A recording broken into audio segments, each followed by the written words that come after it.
Elephants. Some of the most intelligent creatures on the planet.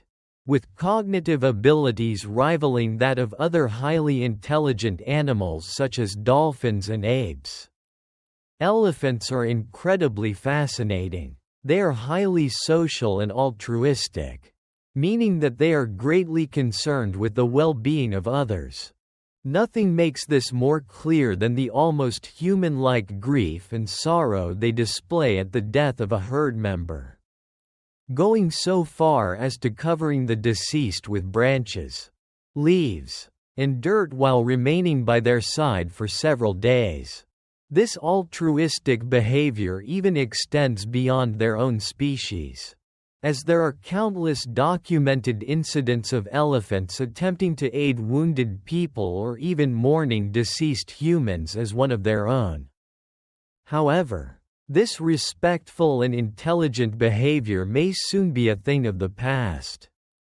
For many decades now, illegal poaching and extensive habitat loss has created an increasingly turbulent environment for all of elephant society. So much so that reports of unprovoked and lethal elephant attacks are now commonplace and rapidly increasing all over Africa, India, and Southeast Asia. Biologists and other experts believe this abnormal level of aggression to be an unforeseen side effect caused by humanity's continued mistreatment of the species. You see, much like us humans, young elephants need guidance and time to learn from their elders. Cows need to learn how to behave, how to communicate, what to eat and what not to eat, what's dangerous and what's safe. And the list goes on. I mean, it should go without saying. But children need their parents. However, due to illegal poaching, a lot of cows become orphans at an early age, and thus their natural development is interrupted. Not only that, but because of their intelligence and strong familial bonds, seeing their loved ones being brutally massacred and mutilated right in front of them is about as traumatic as it would be for you and me. These events can significantly impair normal brain development and cause hyperaggression and unpredictable behavior similar to that of people suffering from PTSD or post-traumatic stress disorder. So, not only is humanity slowly driving the species towards extinction, but due to our ruthless means of doing so, we may also be responsible for their mental, societal, and intellectual decline in the process. Okay, let's forget about humanity's failures for a second. It's just too depressing. Let's focus on one of nature's failures. Like the platypus, an animal that would honestly make a lot more sense if it was inspired by Psyduck than the other way around. The platypus is one of the only 5 remaining species of monotremes. Monotremes are mammals that lay eggs as opposed to giving live birth and are endemic to Australia.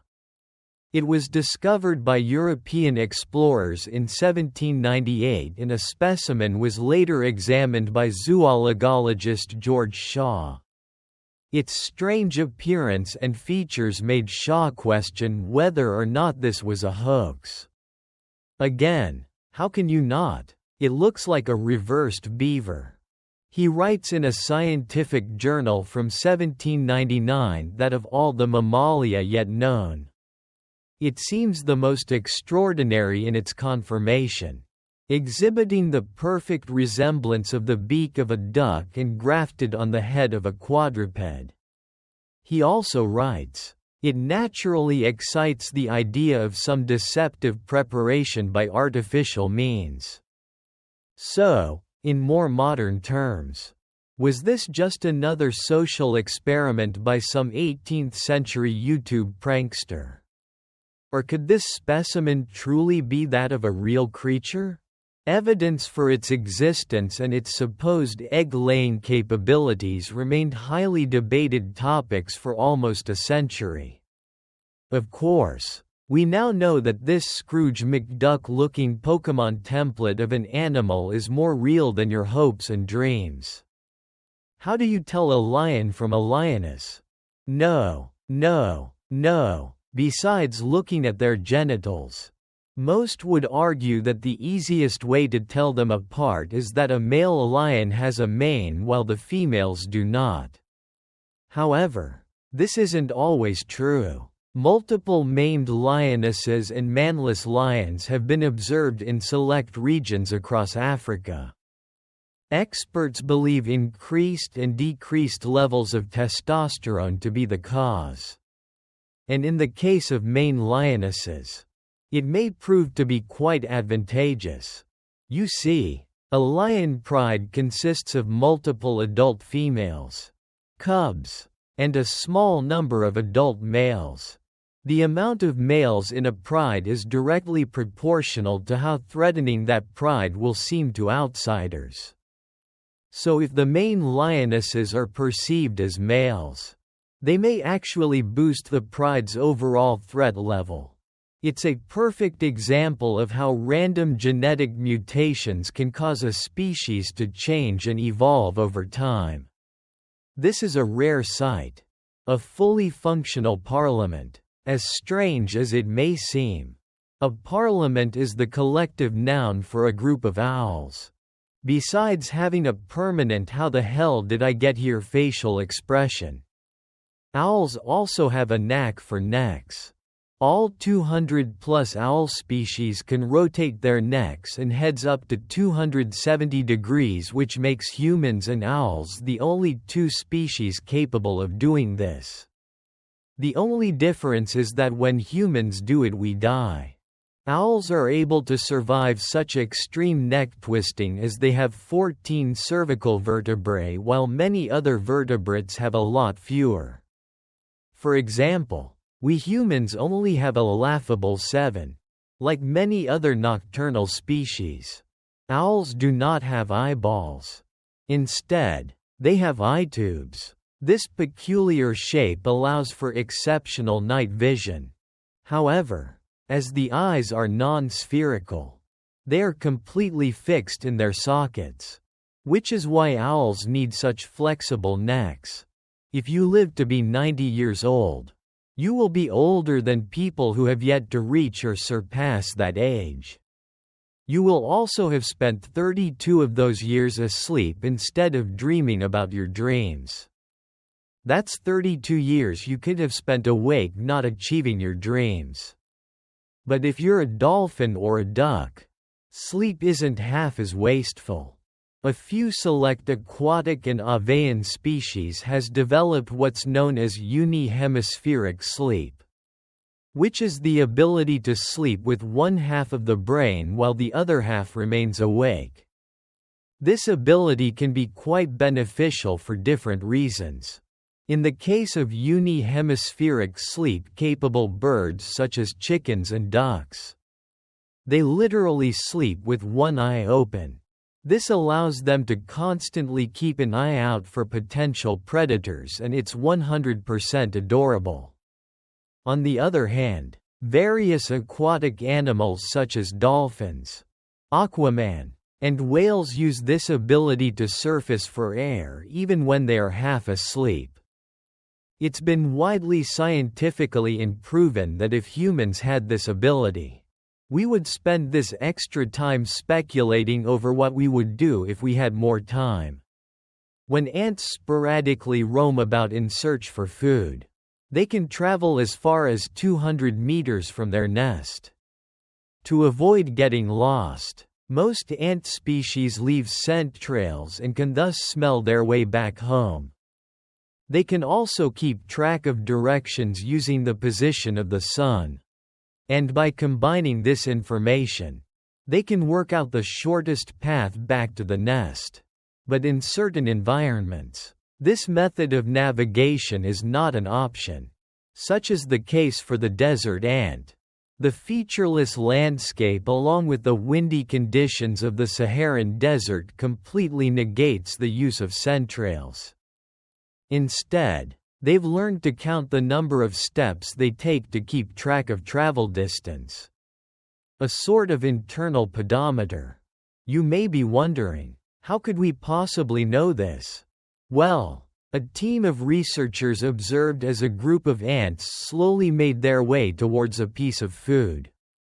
Once they arrived, the ants were collected and experimented upon. 25 of the ants received stilts, and another 25 had their legs shortened.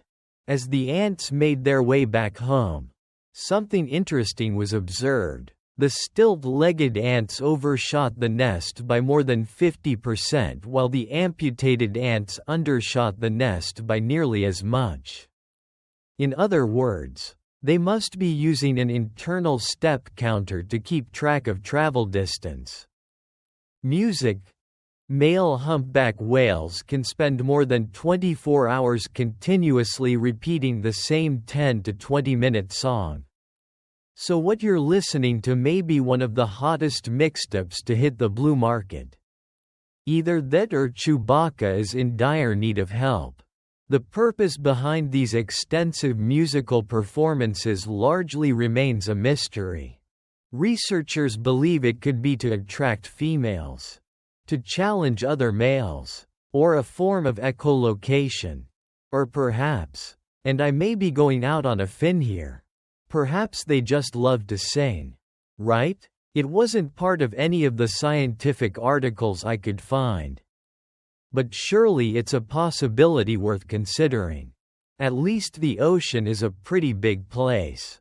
Maybe this is how they pass the time. I mean, we sing in the shower just to pass the time, and whales live in the shower.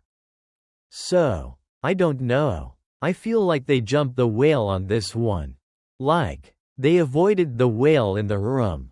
I guess now the whale is out of the bag. Okay, I'm sorry. What we do know is that these songs often spread amongst humpback whale society much the same way the latest pop music can spread across the globe in our human society. It begins with a localized population of whales producing a unique string of melodies. And after roughly 2 years' time, the song has moved between numerous whale populations across the Pacific. Each year, a new viral hit takes form and the underwater music industry continues to thrive. The very face of freedom itself. Few things can better symbolize American patriotism than the bald eagle. As the national animal of the United States of America, this bird has become known as an American symbol, and it has an equally iconic sound. The problem is this is not the sound of a bald eagle. Credit should instead go to another North American bird known as the red-tailed hawk.